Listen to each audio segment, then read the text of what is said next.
In 1259 BCE, regnal year 34, a Hittite princess became the Egyptian queen Maat-Hor-Neferura, or she who sees Horus, the perfection of Ra. The king was excited about his new bride. He proclaimed that she was beautiful to him and that he loved her dearly. It was a new beginning for the king's household. In year 34, we are now more than halfway through Ramesses' reign, in the chronological sense.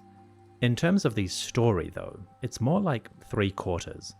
Most of the historical records, inscriptions, art, monuments, they took shape in the first few decades. After that, it's like the government settled into a routine. The big projects slowed down a bit. As a result, the next few decades will move much more quickly than the first. On the plus side, that gives us more space to explore thematic material, records of society, religion, and the delights of daily life. Today, we've got a hybrid episode. In the first half, we look at the aftermath of the Hittite Queen's arrival, and the women who dominated Ramesses' household. Then, we are joined once again by Professor Peter Brand to explain the household itself. Historical narratives talk about pharaohs, queens, princes, and princesses. But how did the royal family operate, in practical terms? And what do archaeologists and historians know about it? Professor Brand will share his expertise in the second half of the episode. I hope you enjoy.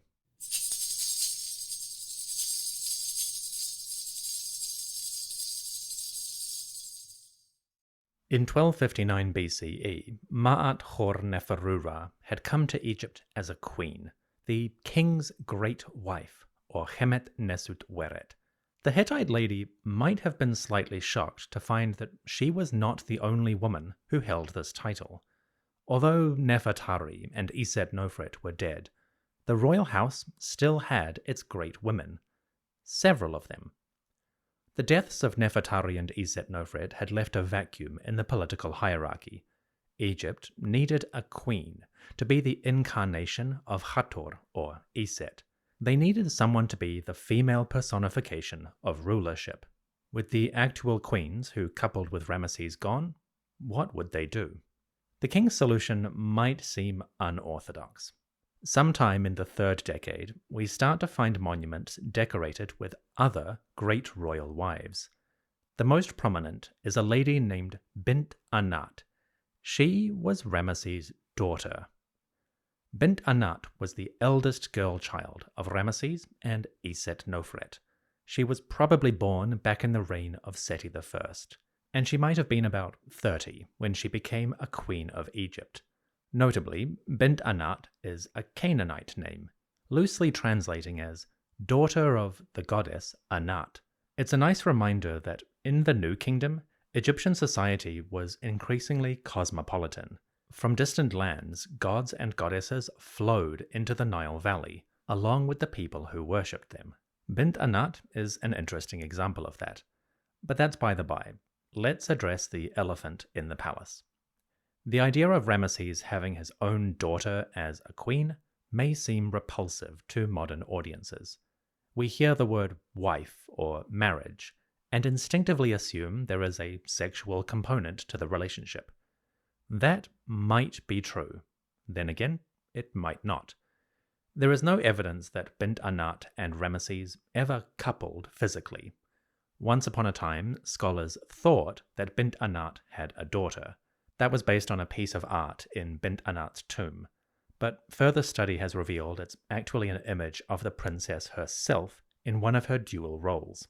The point is, we might speculate endlessly about what went on behind palace doors, but that has more to do with us than the surviving historical record. Did Ramesses II have sex with his own daughter? We simply don't know. If this wasn't a physical relationship, then why promote Bint-Anat to be a queen?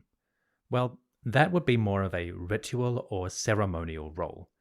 As I mentioned, Egyptian queens were viewed as the incarnation of great goddesses, beings like Hathor and Iset. In a sense, they were the female half of the ruling principle. The king, Horus, represented the male, the king's wife represented the female.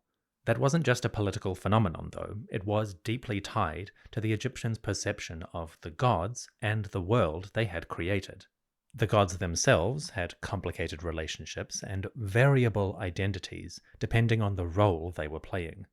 The best example of that was Hathor, who was the daughter of Ra, but could also be his wife or his agent and representative, the Eye of Ra.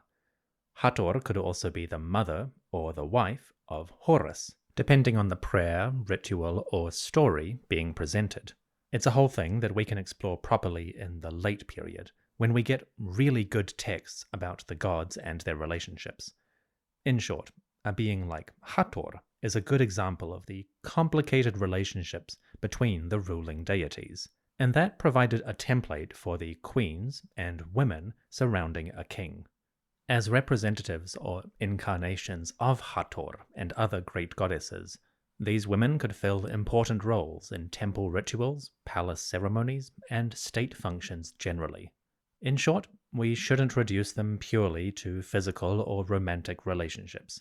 Ancient Egyptian royal marriages are a complex thing with a whole lot of religion going on in the background. That's important to remember when we think about these daughter wives. Bint-Anat's private life is shadowy, but her public is fairly well recorded. In fact, if you've been to the Grand Egyptian Museum, you've seen this daughter queen. Bint-Anat appears on the colossal statue of Ramesses that towers over the entrance.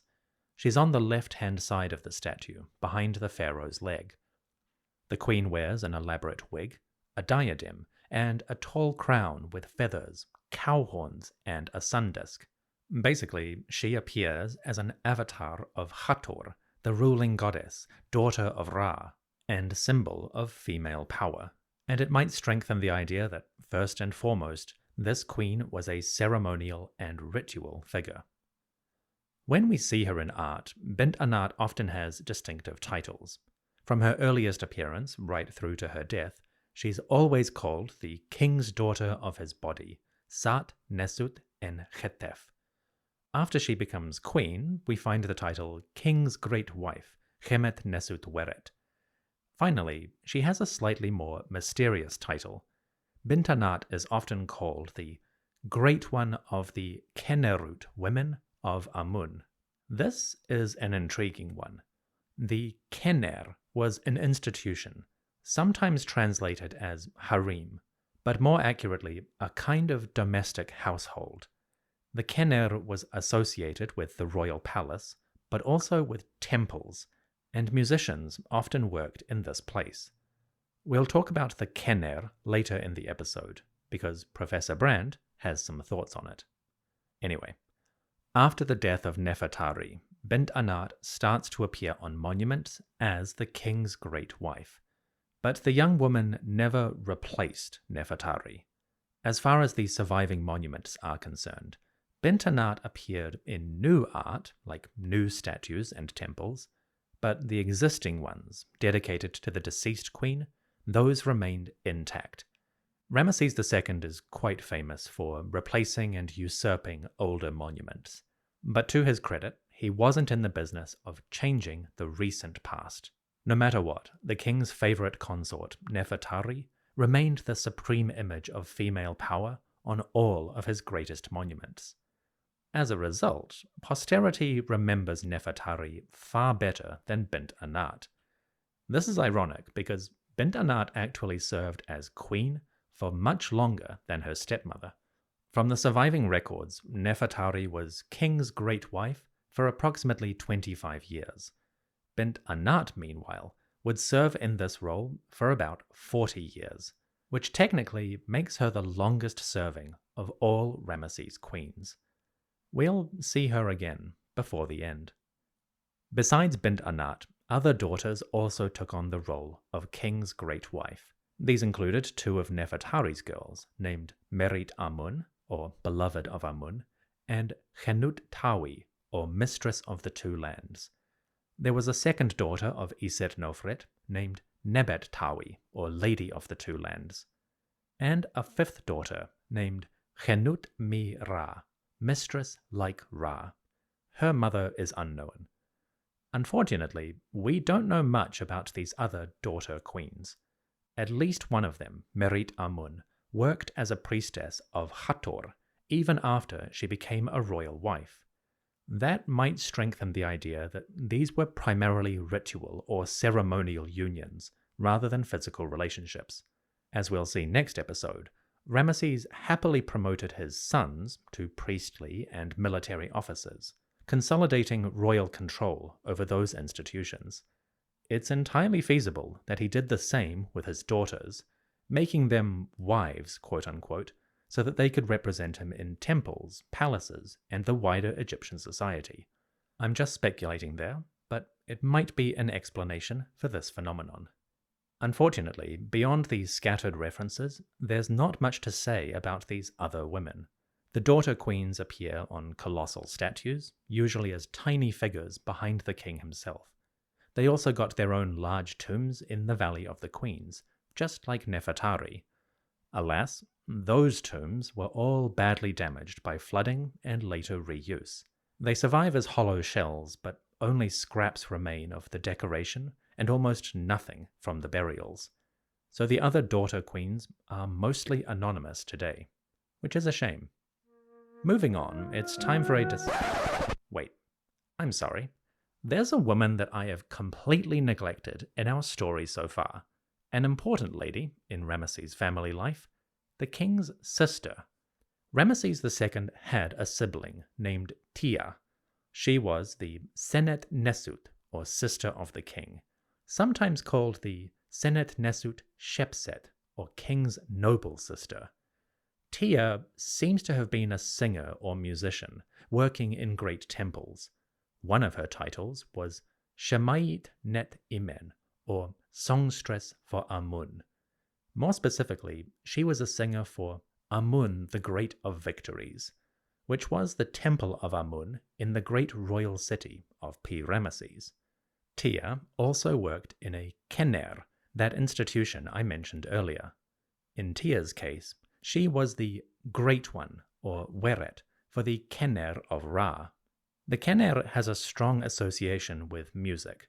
You can imagine this princess rattling the sistrum, or banging the tambourine, or perhaps plucking the harp, while raising her voice to the greatest of gods. Princess Tia is often overlooked in histories of this period, but she did exist. She likely lived in Per-Ramesses, the great capital, in a house that she shared with her husband. Confusingly, Tia's partner was also named Tia. This royal brother-in-law enjoyed great prestige from his connection with the king. He had titles like One Beloved of the Lord of the Two Lands, and The One in Whom His Majesty Confides.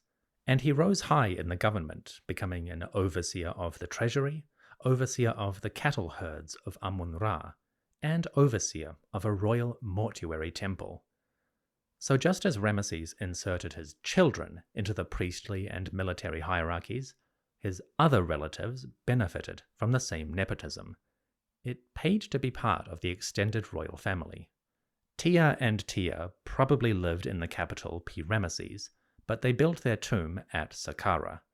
You can visit this tomb today. It's sandwiched in between the older monuments of Horemheb and Maya. Presumably, the couple chose this location for the prestige, a good neighborhood, so to speak. Maybe they had some unknown connection to those predecessors? Considering that Horemheb was responsible for Ramesses' family taking power, it's possible that some of the late king's friends or relatives had intermarried with that of Ramesses. We can only speculate there. But the tomb of the Lady Tia has been carefully excavated and rebuilt, with much of the art back in its original place. The next time you're at Saqqara, I recommend stopping by to see Tia, or Tia. They deserve to be remembered.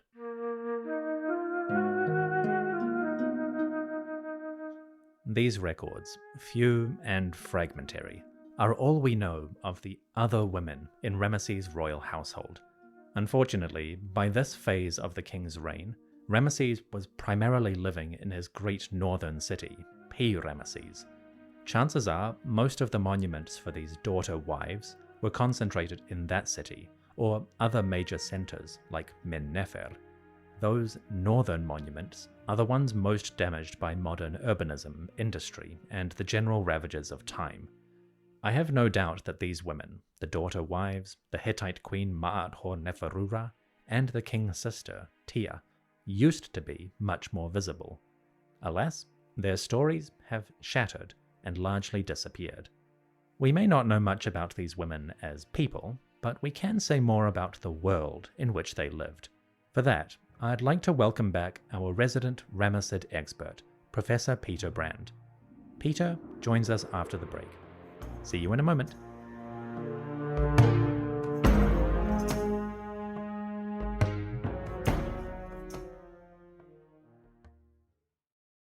And now, a continuing discussion with Professor Peter Brand.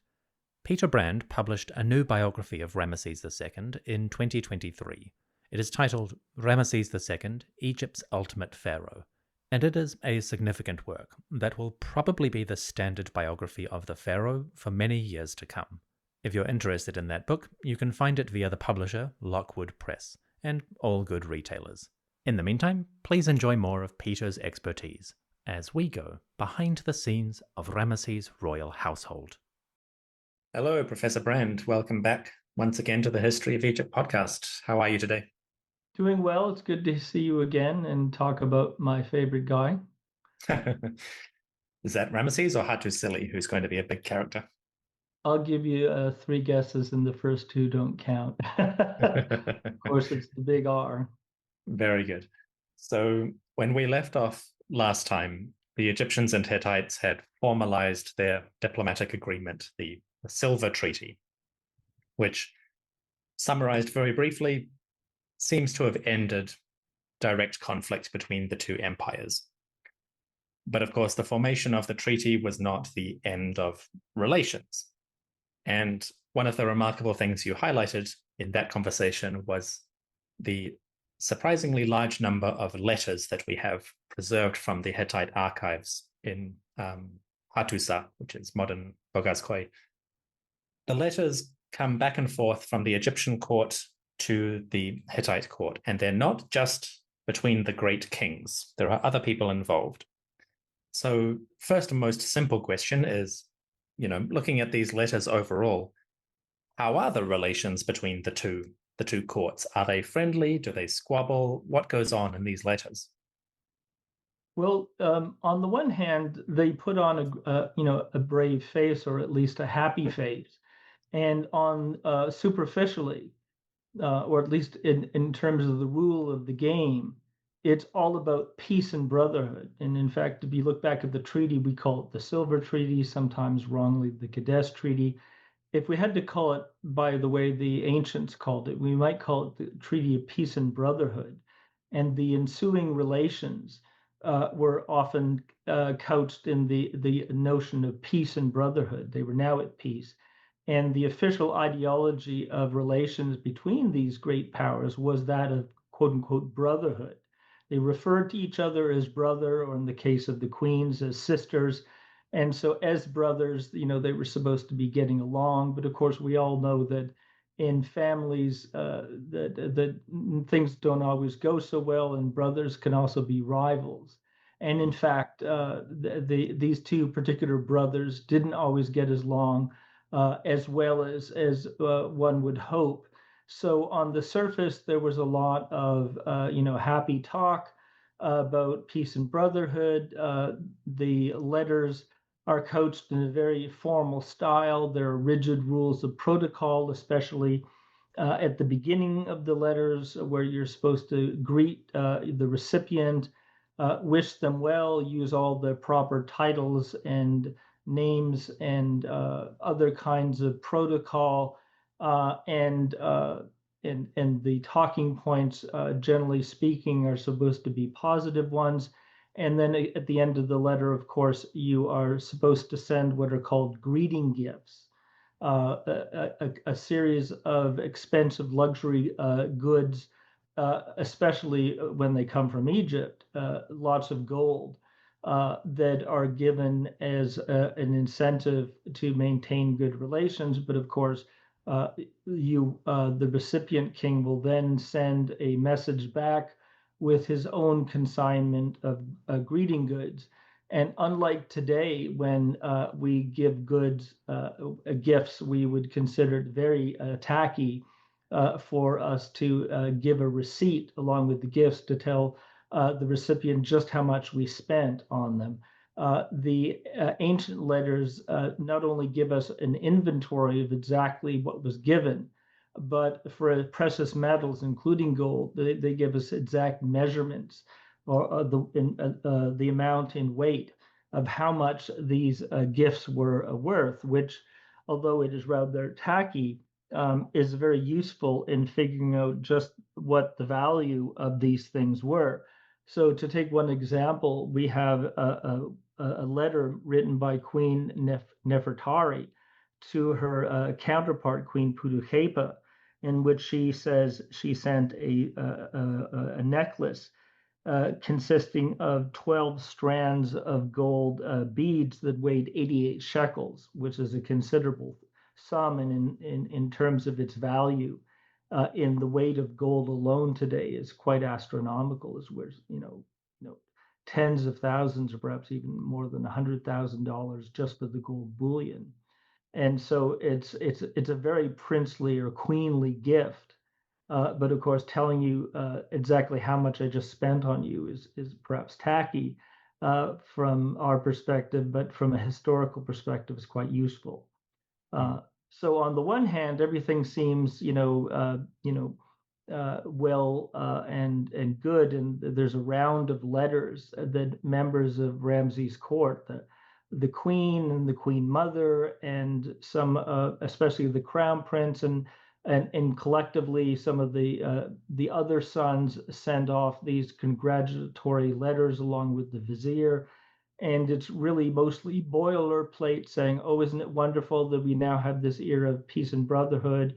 And I hope you are well." The Queen Nefertari says, "I hope you are well, my sister, and I'm happy that you've written to me and asked about my well-being. And isn't it wonderful that our the great king of Egypt and the great king of Hatti are now at peace? And I wish you will, et cetera, et cetera, et cetera." It's all very bland and cheerful. But once you start reading most of the letters, the facade of happy talk sort of cracks, and you start to encounter a very acrimonious debate that's full of these waspish remarks and snarky comments and acrimonious uh, uh, debates about issues in which the two sides often disagree, and they're not afraid to make these kind of barbed comments or even punch below the belt, as it were. And Ramses, it seems, is a master of this, of even engaging in a kind of psychological warfare against his counterpart, Uri Teshep, and also displaying a certain amount of arrogance. And it shows up Ramses in a way that we never otherwise see. They say you can learn a lot about a person by reading their mail. And it paints a very intriguing picture of Ramses II that perhaps isn't always so flattering, but is perhaps the closest we'll ever get to understanding what the real Ramses was like. Looking at Ramesses' letters to the Hittites, how does he come across? What is his diplomatic persona, quote unquote? Is he respectful? Is he friendly? Or is he rude? Or is he hostile? How do you see his diplomatic facade? Well, he's not alone in the sense of that he can be thin-skinned and duplicitous. None of these guys were really as friendly as they pretend to be. Um, it's they're playing a game, and it's a zero-sum game of who wins and who loses. And there's constant carping and jockeying for position. They're always worried about losing face of having what we call status anxiety, where they're going to look weak or on the losing end of some kind of bargain. So everybody can take snipes at the others, the Babylonians, the Hittites, the Assyrians. So squabbling amongst their royal brothers is nothing new. Mm. Ramses is particularly uh, egregious in the way that he tends to abuse protocol and taking a particularly arrogant tone in his letters to Hadisili, and deliberately breaking protocol in the way that he, for instance, uses just something as simple as the opening protocol, where he announces his names and titles vis-a-vis those of the recipient, Hadisili III, and also other ways that he just comes off as very high-handed. He can also tend to be manipulative, and as it were, talk out of both sides of his mouth, making these statements that incur Hadusili's wrath, and then playing all innocence and denying that he even knows what Hadusili is all so upset about. So, to give you a perfect example, um, there are a number of letters where Hadusili complains that Ramses is treating him, quote, like a servant. And so we have a letter where Ramses said, I just heard these harsh words that you wrote to me as follows. And Hadusili had said, quote, why did you write to me these many words as if I were a servant, question mark. And Ramses responds, it is simply not true that I wrote to you like a servant among my servants. Haven't you attained kingship? Do I not know this? Is it not firmly established in my heart? Fulfill your role as king. And so Ramses is all puzzled because Hadisili has accused Ramses of treating him, quote unquote, like a servant and like as one of many servants. Now, what does he mean by this? Well, I think he means that he's claiming that Ramses is treating him like one of his vassals. And why would this be the case? Well, in diplomatic protocol, it is normal when you are speaking to one of your vassals in a letter that you mention your name first when you are addressing a letter to your vassal. But when you're addressing a letter to another great king in which you are an equal, you should mention the recipient's name first. Moreover, when you are writing to an equal, you should use the names and titles of the two kings in equal measure, without sort of in magnifying your titles at the expense of another. And in the Amarna period, some of the Egyptian kings had broken protocol and got into trouble.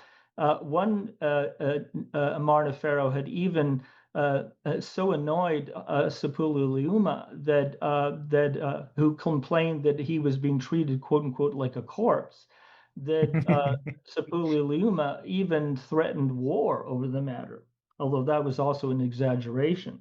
But to give you an example of the proper protocol that we have, is Hadisili's a message to the king of Babylonia, where he gives exact proper message, tone, and he says he calls each of them, a great king, the king of whatever their country is.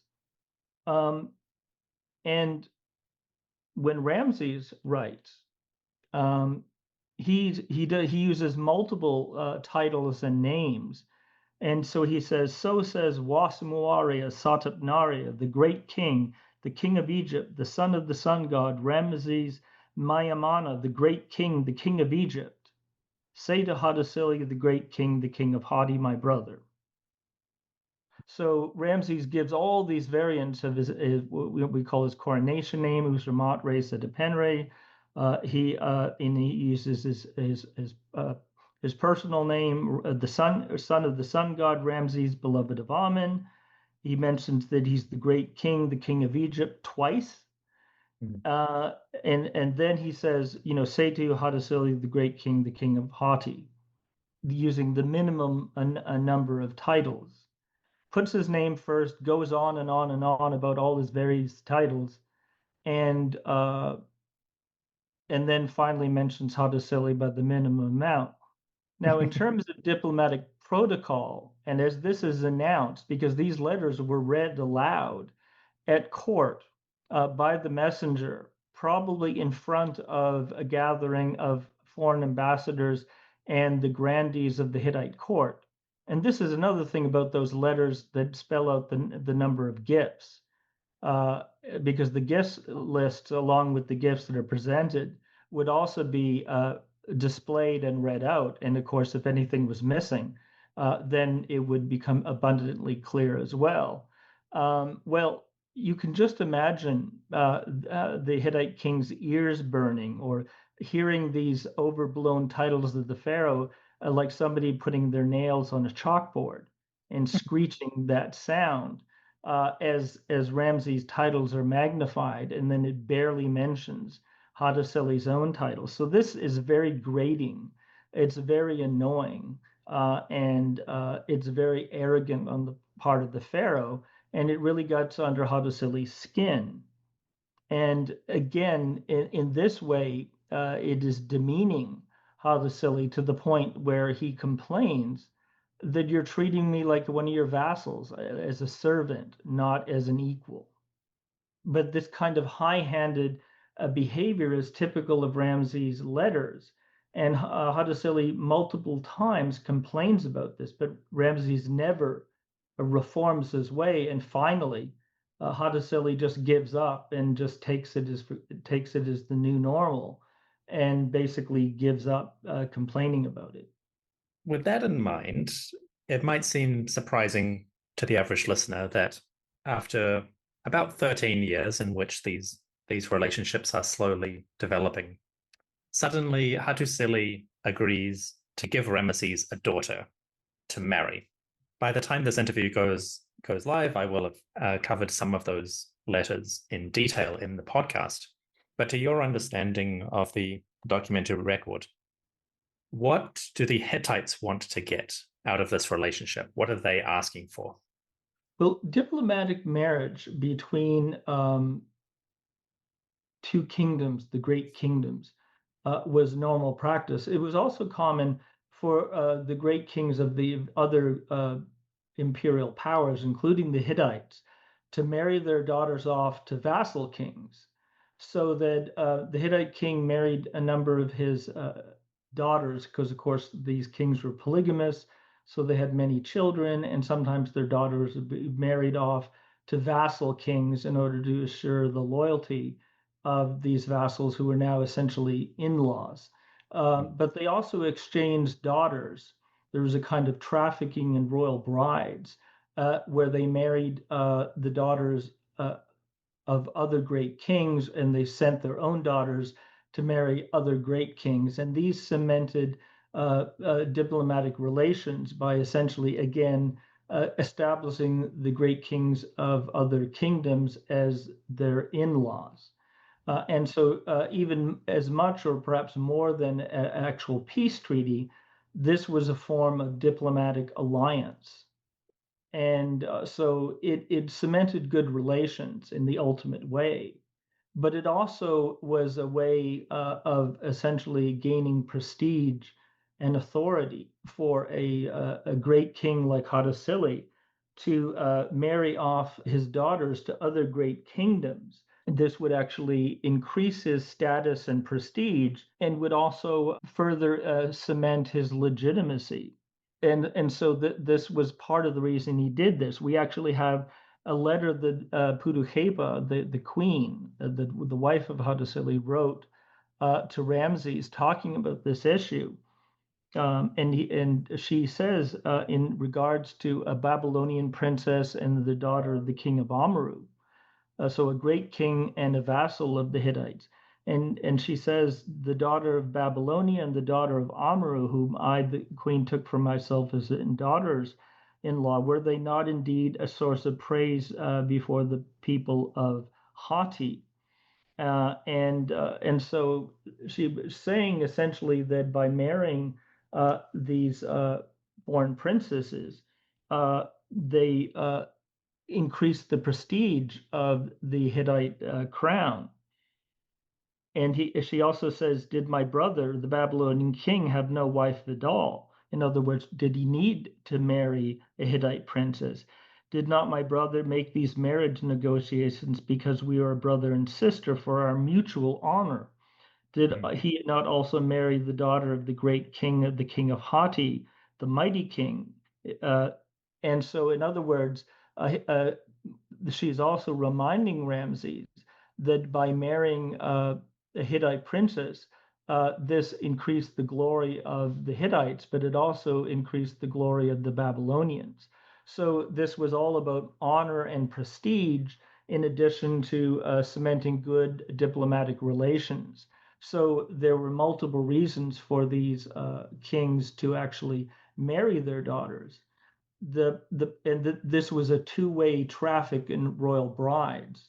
Also, when they married, there was a big exchange of gifts, where the father-in-law would, the father of the bride would send a huge dowry of multiple, sometimes very lavish gifts, and the new husband, the new son-in-law, would send a giant bride price, and it was a mutual exchange of fabulous gifts, sometimes in gigantic quantities. But the Egyptians were always the exceptions. The Egyptian exceptionalism, ever since at least the Amarna period, demanded that while Pharaoh would accept any number of foreign princesses into his royal household, as Amenhotep the third told in a very brusque manner the Babylonian king, never since time immemorial has the daughter of the king of Egypt been given to anyone. End of story.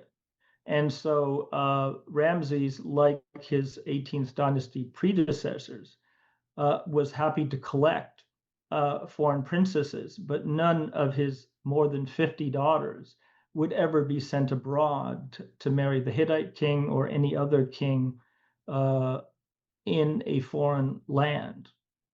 And nevertheless, he also had a desire to marry foreign princesses at the time of the Hittite marriage in the 34th year of his reign.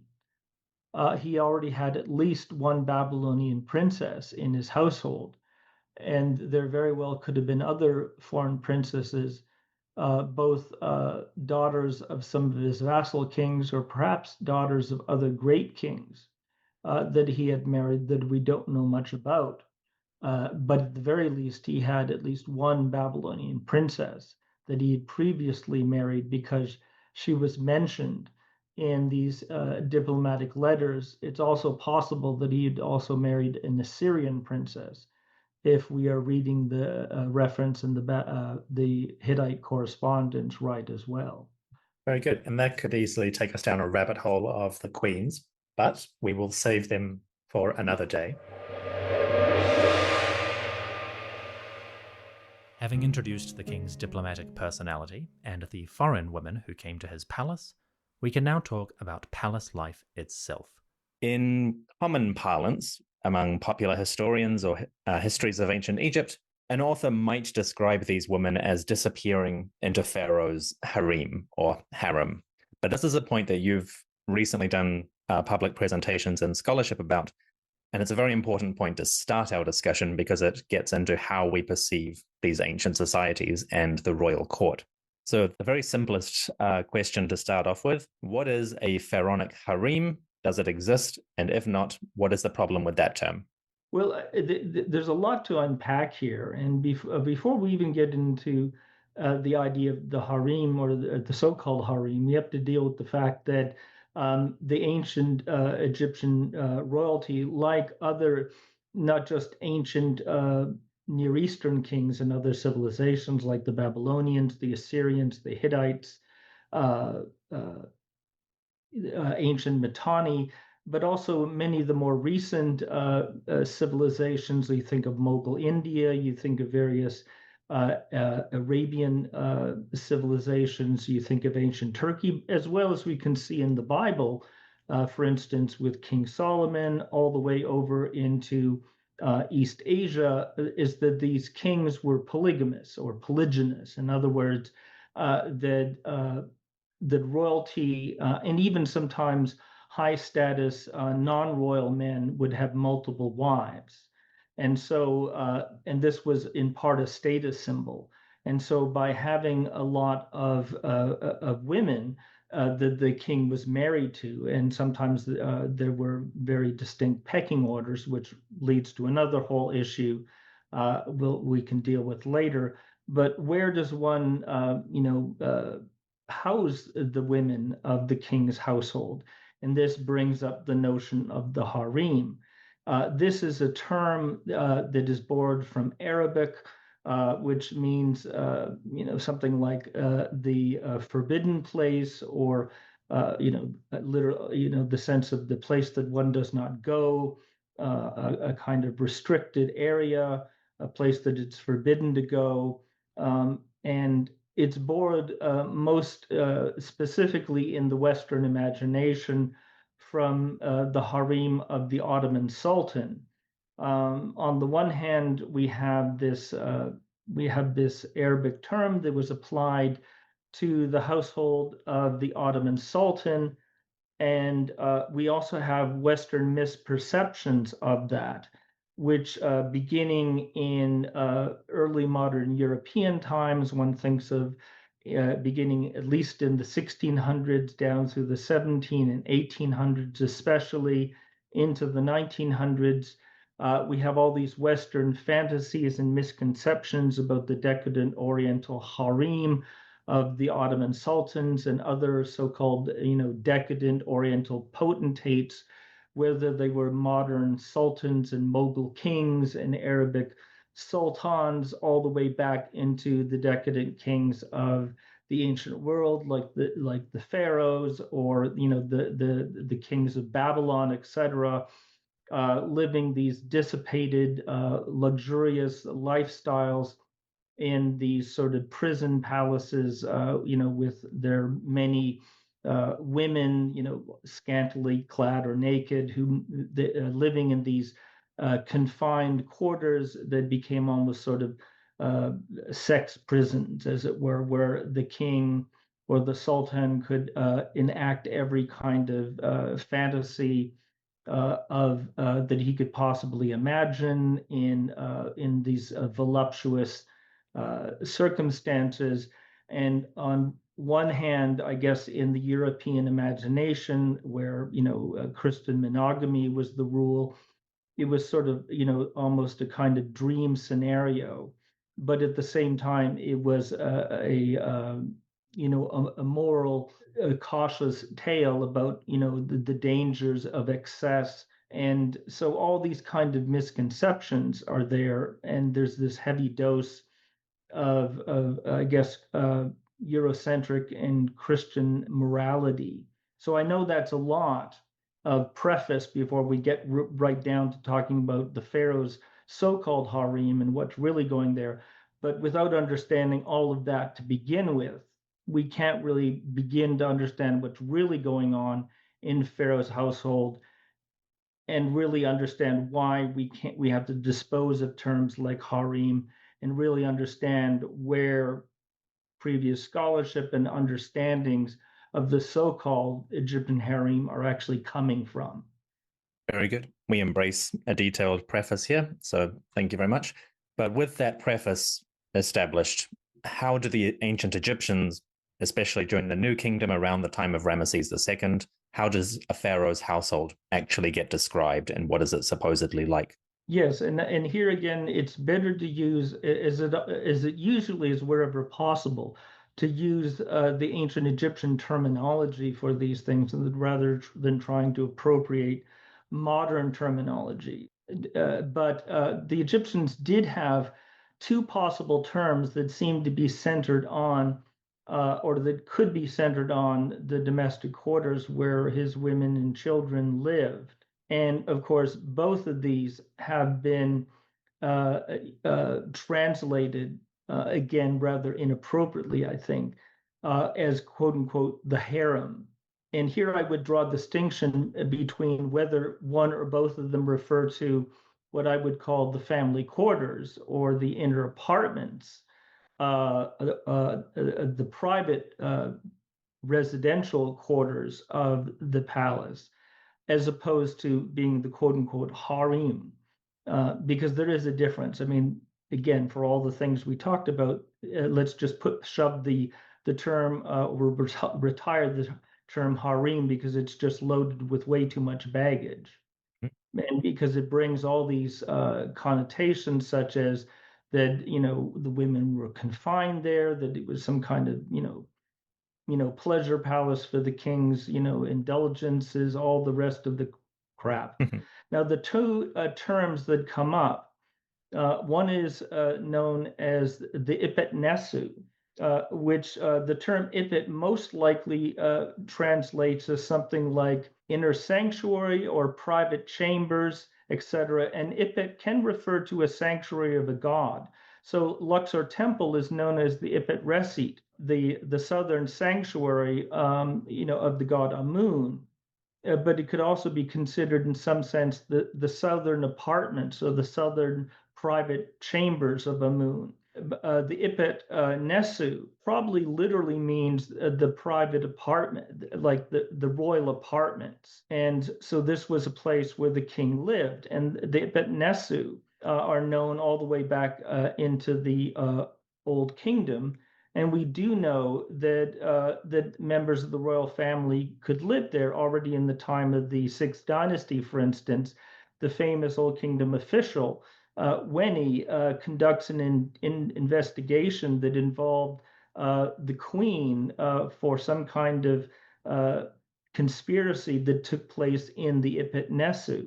This was often latched on by Egyptologists as proof that this Ipet Nesu was the harem. But all it most likely means is this is some kind of private apartments where the king lived, and that very well could include also members of his family, his wives and children.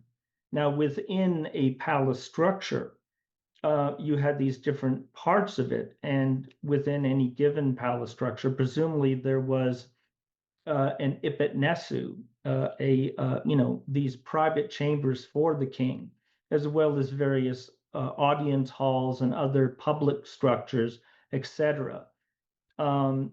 There was also an institution within the palace, which is even more controversial, and I must admit my own thoughts about this have evolved even since I wrote my Ramses book, which is something called the Per-Henner, the household of the Henner. And what exactly the Henner is has been widely debated and is still debated. And in fact, even the meaning of the root word Henner, because there was such thing as a Henner that was a kind of a prison or a place where people were kept under restriction. But this has nothing to do with what a Per Henner was. But there's also a term Henner which refers to groups of musicians, and in particular female musicians that were involved in musical ritual, especially musical ritual performances, singing and playing instruments, and probably even dancing for religious reasons within temple, it's temple ceremony. And in fact, a recent dissertation from a scholar at Charles University in Prague has done a lot of work showing that temple facilities throughout Egypt had these Henner groups, and shows the importance of the leader of these Henner groups throughout Egypt as part of the religious hierarchy of the religious hierarchy in temples throughout Egypt. Now, there was also a Per-Henner within the royal household as well. Now, when I wrote my Ramses book, I had this idea that the Ipet Nesu was sort of the king's inner privy chamber, and that the Per-Henner was sort of an outer layer of the private quarters, and that perhaps the Ipet Nesu was the king's own apartments that was surrounded by a large Per-Henner, which were the larger family quarters where his women and children lived, and so it was sort of like a larger bubble of the private quarters. I'm no longer of that opinion, and if I ever revised the Ramses book, that would change. Um, so as I say, my thinking has evolved on this, based on what this wonderful dissertation from Prague, which I hope will be published soon. It seems more likely that, and this was something that did seem important already when I was writing the Ramses book, that one of the important parts of the Per, because it was related to um, the performance of musical ritual, uh, because Henner groups definitely performing ritual music and dance. Um, that just as this kind of music and dance was vital in temple ceremony, it would have also been very important in palace ceremony. And the line between religious ceremony in temples and religious, or at least quasi-religious ceremony in palaces was a very fine one, or perhaps non-existent uh, even. And so the role of this kind of ritual and dance at court uh, would have been very important, I think. And so the reason for having a Per, an institution of Henner performers within the court, makes great sense. And the fact that it would actually be women of the elite, in particular, the king's wives and daughters, would also be very significant. And this should not surprise us, because in fact, if we look at images of Ramses II's wives and daughters, we see that his daughters in these processional scenes are often shown as what are called shamayat, these chantresses who play sistra and sing. And we also know that his primary wife Nefertari and his mother also perform musical rituals and actually have roles as sort of high priestesses, and including positions as the leaders of these Henner groups. And so I don't think it takes too much imagination to see that these kind of musical rituals were part of what's going on with elite women, including the royal family at court. And so the Per isn't necessarily part of the household structure in a place where women or relatives of the king lived, but was part of the role that female elites, but in particular the women of the king's household, uh, were part of palace life. So that it probably in the end then goes back to the Ipet-Nesu, the royal apartments, writ large as the place where all members of the king's household lived. And that doesn't just include the king's blood relatives, because we also know from other texts and that within the king's own household, there were people that were not directly related to him. There were, for instance, we know from texts that the children of foreign rulers that were vassals of the king, or sometimes the children of foreign rulers who were defeated in war, were sent to Egypt, or even taken, as it were, hostage against the good behavior of their fathers, but also to be Egyptianized, so that they would one day take their father's place as vassals of Pharaoh, having been Egyptianized, but also sort of being fish out of water once they're sent back to rule their native lands, being more Egyptian than their countrymen. Um, we also know that there was an institution called the Kop, which probably means the hidden place, or the sheltered place, where children of the elite were raised alongside of uh, the royal children, and that some of the sons of the noblemen would have essentially been educated and probably when they were young played alongside future pharaohs uh, as a way of socializing them to their future royal master. Mm. That's a very large topic that we could easily go down a rabbit hole. So I'm going to resist all of the temptations to start asking you about that. Um, Perhaps we can discuss it another time.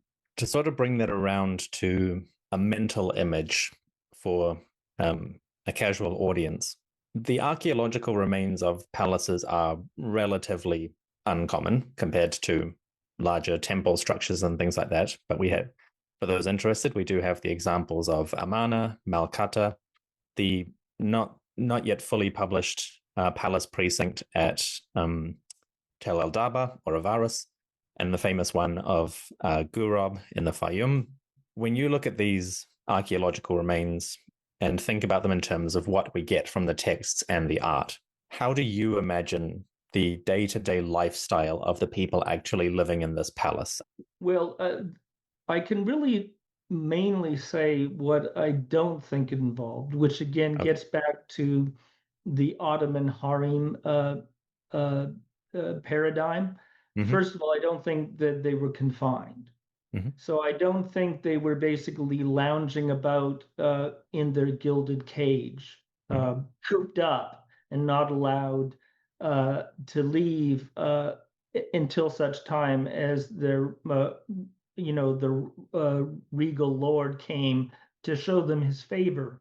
I do think that, as I suggested before, that they had an active role in court life in these various court ceremonies, and that whatever kind of role royal women had in temple ceremony, in palace ceremony, they would have had involvement in. Although I think the higher you go up in the pecking order, the more privilege and status they would have had, and therefore the more active or privileged their role would have been. And we can see this, for instance, in the case of Akhenaten. I think Nefertiti and her daughters would have had a far more visible and privileged role and active role than the unknown and doubtless existed, lesser wives and unknown children of other wives of Nefertari, or in the case of Ramses II's children, the vast majority of his children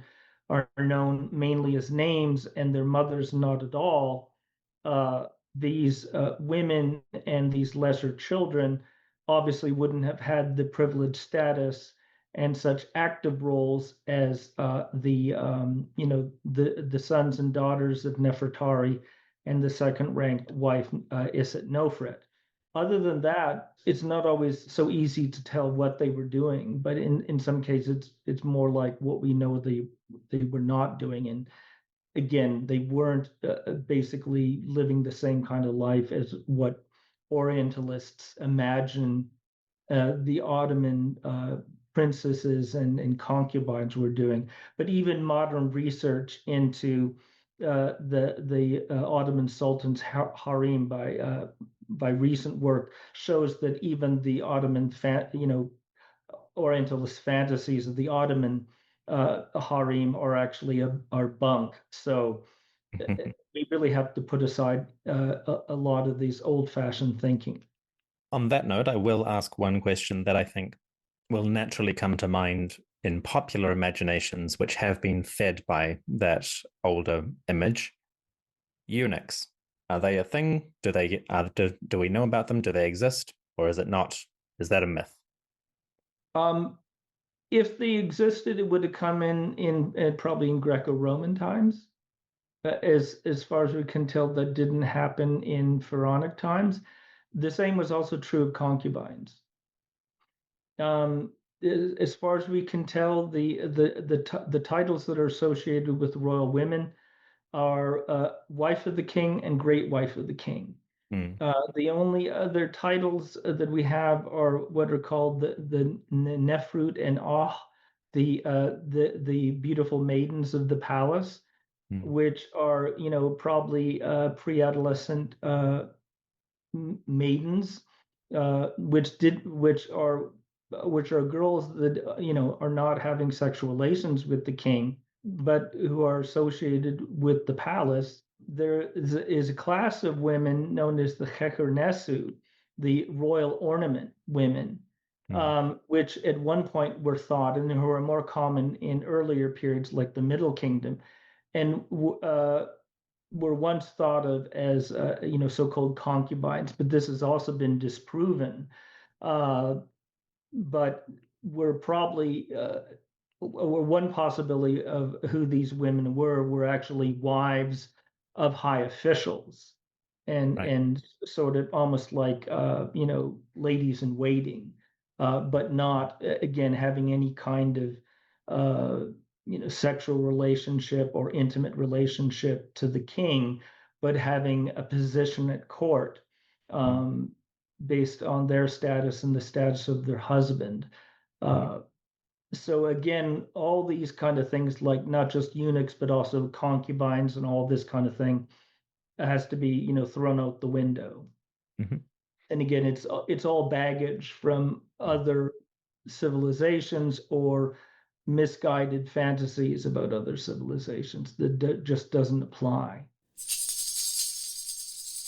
Now, before we continue, let's rewind the clock slightly.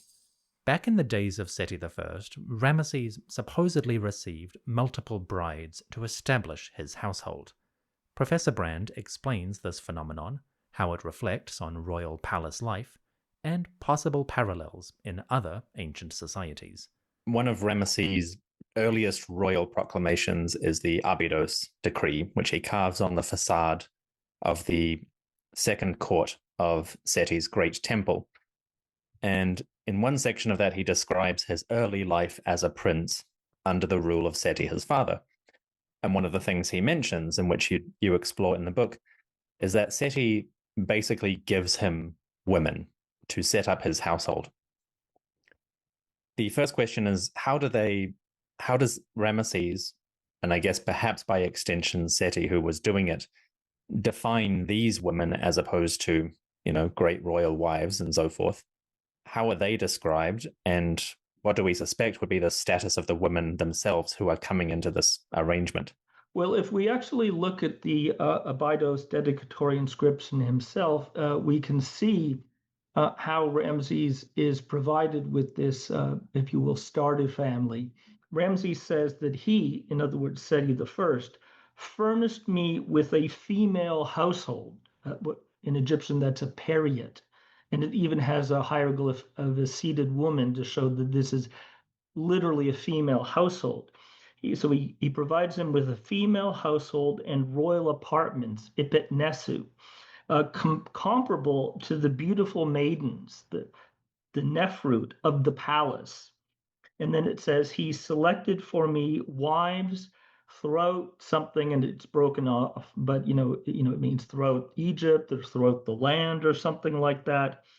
And unfortunately, the inscription breaks down. However, there is a reference to Henner women, and then a reference, although the inscription is broken down, to presumably children being nursed or suckled, and then a Henner household of female companions.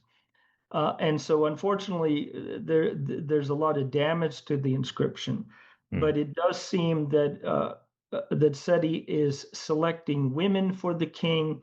That these are described as being comparable to the Nefru maidens of the palace, and this is described as quite literally a period, a female household. So if you think about the context, and of course, Ramses is reflecting back on the time when he is an adolescent uh, crown prince, the main heir to Seti's throne at a time when this is a brand new dynasty.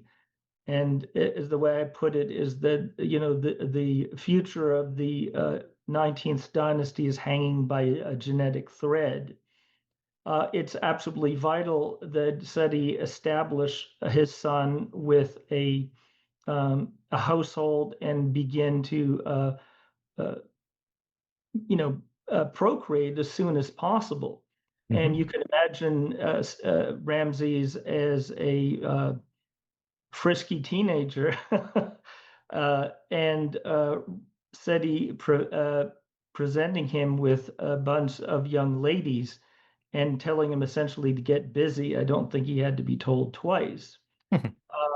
Now, when it says that these young ladies were comparable to the beautiful maidens, the Nefru of the palace, I think this means that they were essentially uh, young virgins or young women of marriageable age. They were nubile, and but presumably of marriageable age and where they could produce children. And there's a class of these young women that served in the palace. And so you have to imagine that again, Ramses is a young man. He's almost certainly in his teens, and that said he is selecting wives for him, and that is establishing a household that consists of these women. It must have been several, and possibly even a dozen or more. Who knows how many women are being selected? And Mm. obviously, he begins to produce children by these, and and a proper royal household is established for him in preparation for the time that he will become king himself. Now, what's interesting hidden behind this is some interesting questions about, well, who are these women? Mm. It does say that women are selected for him throughout something, and it doesn't say what that is, but it's obviously a range of a geographical territory. And I do think that essentially it is something like the land or Egypt, but essentially we're talking about across the country. But who are these women that Ramses' wives are drawn from? And I suspect the most likely explanation is that these are the daughters of members of the elite. I mean, it's possible, of course, that some very pretty girls from tiny villages, were plucked from said obscurity because of their exceptional beauty to marry the crown prince.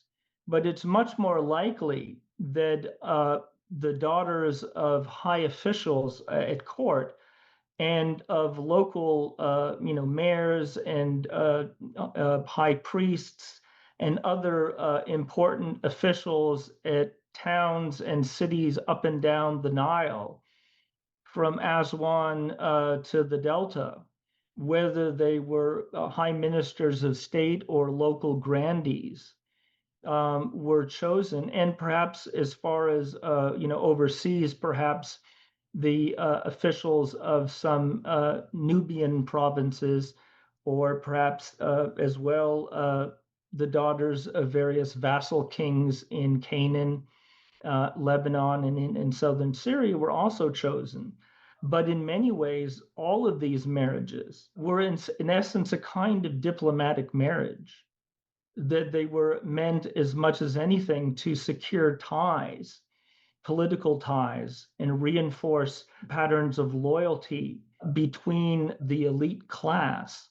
And again, it's something we can see in other civilizations. For instance, if you look at ancient or imperial China, the Chinese emperors who could marry hundreds of women, as well as having the status which Egypt didn't, of concubines. There were dozens and dozens of women that were taken into the imperial palace as a way of securing good relations between the imperial court and officials at every level of the Chinese elite, even at the local levels in far-flung provinces.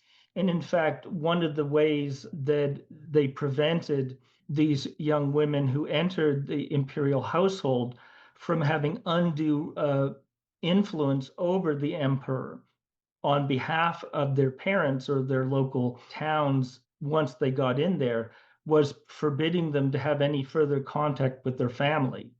Mm. And again, I don't know if anything like that happened in Egypt, but I do suspect that in many ways, these kind of marriages, they carefully selected who Ramses' wives were going to be as a way of cementing ties between the king and his subjects. or the prince and his feature subjects. And this kind of thing even happened in Europe, Mm, where, kings and queens didn't only marry other kings and queens or princesses and princesses. Sometimes they married high nobility, again, for these kinds of reasons. mm. On the note of, I guess, breaking off relations, as you described for China, it does seem noteworthy that, as far as I'm aware, none of Ramesses' wives do we know their parents or where they come from. It seems like they just appear fully formed, anonymous within his household, as if their old life no longer exists. Well, that's true. And then actually there are cases, I think in the 18th dynasty, where we have been able to figure out that certain officials are related by blood or I mean by in-law status to the king, but do not advertise the fact that they are royal in-laws. That either there's a taboo or perhaps a royal directive that you do not flaunt your relations with the king. There's some kind of law or rule or taboo against that. So it may be a matter of decorum. It may be a matter of law that you don't talk about it, or you don't flaunt it at the very least. Whether everybody knew about it and everything, but again, if you look at the tomb of some of these officials who were basically royal in-laws, they don't rub your noses in it. Sometimes we do have cases like, for instance, Ramses' sister, who has the title of, king's sister. Well, obviously her husband is married to but for instance, I think in the case of Queen T in the 18th dynasty, the tomb of her brother, I think his name is Onan, doesn't mention the fact Mm. that his brother-in-law is Amenhotep III. Professor Brandt described the phenomenon of 18th dynasty courtiers, especially those related to the queens, not trumpeting their in-law status too loudly. That's broadly true for the Ramessid era as well. I mentioned earlier the king's sister, Tia, and her husband, also named Tia. The male Tia was a prominent official with many high-ranking titles, but none of those call him anything like brother-in-law of the king or even husband of the king's sister. He clearly enjoyed great status and prestige, but in terms of the public record, his connection with Ramesses was politely omitted from his monuments. Hypothetically, if we had lost the reference to the female Tia, sister of the king, we'd probably never know that the male Tia was connected to him. It really makes you wonder how many in-laws have vanished from the record. How many times have we lost that one monument or inscription that might illuminate other parts of royal or non-royal families? In a society where the public image favored discretion and protocol, historians are always trying to penetrate those veils of secrecy. Sometimes the evidence is working against us. Finally, we talk about the other women. Peter shares his thoughts on Nefertari and Isetnofret and the specific roles they played in the court. Then, Peter also discusses the anonymous wives, the countless ladies who produced Ramesses' dozens of children, but whose names have not come down to us. This could easily be a conversation of several hours, so I'm just going to ask you for your very brief thoughts. Working on the understanding for everyone that Nefertari is the great royal wife at first, and then subsequent to her death, Isetnofret seems to become the great king's wife in terms of status. Looking at these two women in that role specifically, what seems to be their duties within the court, their position within Ramesses' life, and even diplomatically, what do they actually do as the great royal wife? Well, first of all, I would actually challenge the notion that there was only one great royal wife at a time. Right. I think the title is mainly a status but unlike, for instance, ancient China, where you had, a very distinct pecking order of, first, second, third, fourth, that you actually had two broad categories of great royal wives and royal wives. And even with that, some of the women that held the title of great royal wife, that like Nefertari, some of the daughter wives, and Isnofret, that in temple inscriptions, and this often had to do with nothing more significant than the amount of wall space that was available to carve the names and titles, that some even Nefertari herself might be simply called a royal wife, simply because there wasn't enough room in that particular inscription to squeeze in the title great. So I think that there were basically two broad categories. There was the great royal wife and the royal wife. That a great royal wife was just sort of an echelon above, but there could be more than one great royal wife at a time. Okay. And we can see this clearly in the case, for instance, late in Amenhotep III's reign, when in addition to Queen T, we have at least a couple of his daughter wives, including Sitamun, who also hold the title of Great Royal Wife. The same is true in the later years of Ramses II, when his senior daughter wives.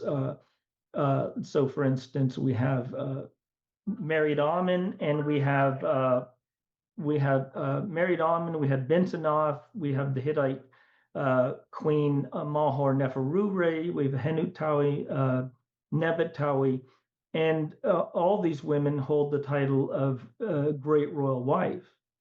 And so we have multiple Great Royal Wives at the same time. Okay. And so that's one thing. As far as Isitnofret and Nefertari, I also am not necessarily convinced that Isitnofret outlived Nefertari. In fact, I think it's quite possible that she died before Nefertari. Okay. As far as her holding the title of Great Royal Wife, and this brings up a whole problem of Isitnofret being something of a shadowy figure, because most of what we know about her comes from inscriptions created by her son, Kamwasa, as memorials after the death of Nefertari, and quite possibly after the death of his mother, Isitnofret herself, once Kamwasa's elder brother, Ramses Jr., as I like to call him, had become crown prince after Nefertari's eldest son, Amenhotep and Nefertari herself had both died, and it was Isitnofret's children that had come to the fore as the most prominent members of the royal family. As for the duties of great royal wives, first of all, they ruled the roost in terms of it being the most prestigious and prominent and privileged members of the circle of royal women.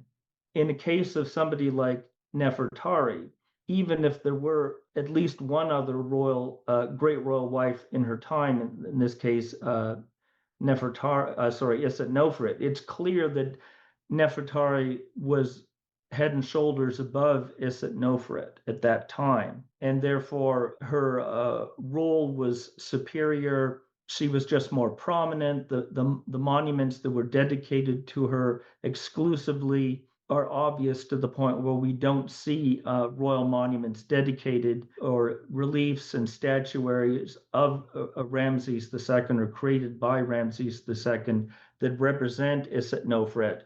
There's no temple like Abu Simbel dedicated to Queen Isitnofret. She doesn't appear among the statuary or images in Ramses' own great temple at Abu Simbel. She never appears on colossal images,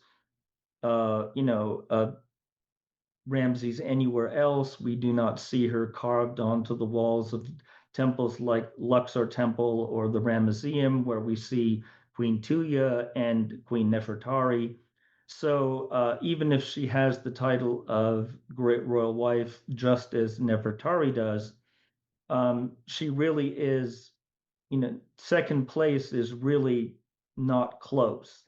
And for Nefertari, do you see that as a symptom of political influence or personal affection between Ramesses and Nefertari? Well, who's to say what personal affections the king had for any of his wives or children? And even personal affection, in some cases, could be driven by the political usefulness. But for both of these women, because let's remember that at least we know something of Isset-Nofret, along with Nefertari. But the thing that catapulted both of these ladies from obscurity to the fact where we even know their names. These are the only two women whose names we know among all the mothers of the roughly 100 children that Ramses II is known to have had. We know that there were about 8 children who can be credited to Nefertari. There are 6 children that are known that can be securely assigned to Isset-Nofret. It's always possible there may have been a couple more children of either of these women, but I don't think we can assume that they each had 50 children.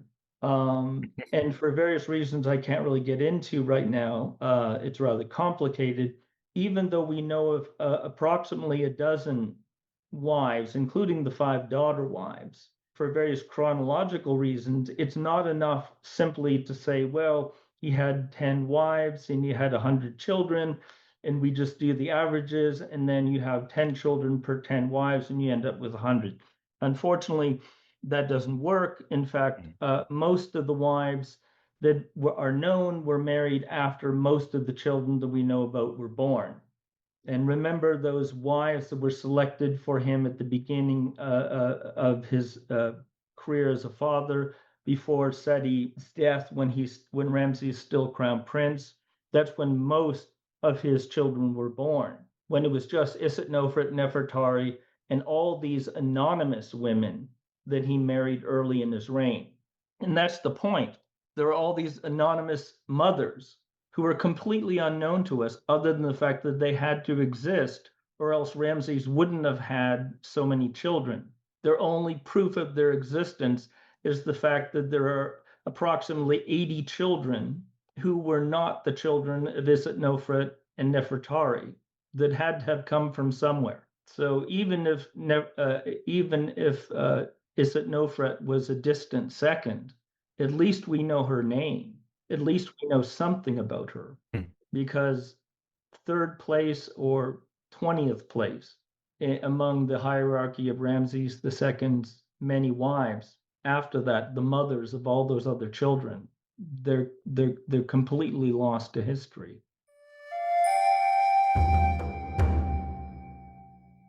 Professor Brandt will return next week when we discuss the sons of Ramesses II, the other boys besides Amun-Her-Kopeshef and Ka-Em-Waset, who made their mark on Egyptian society. I hope to see you there. Before I go, I'd like to extend my thanks to everyone who supports the podcast on Patreon. In particular, I must thank the priests, my top-tier backers, who give most generously every month. Special thanks to Mallory, Terry, Erin, Farhan, Karen, Jeffrey, TJ, Dan S., Kate, Eric, Nidin, Alicia, Veronica, Andrew, Carlos, Erjan, Mykost, Yola, Chris, Andy and Chelsea, Cian, Dan B., Suyon, and Linda. Folks, you are all most generous, and I am in your debt. To everyone listening, thank you for joining me, and may Hathor, the daughter and wife of Ra, the mother and wife of Horus, bless you and your relationships, and keep your household powerful. I'll see you soon.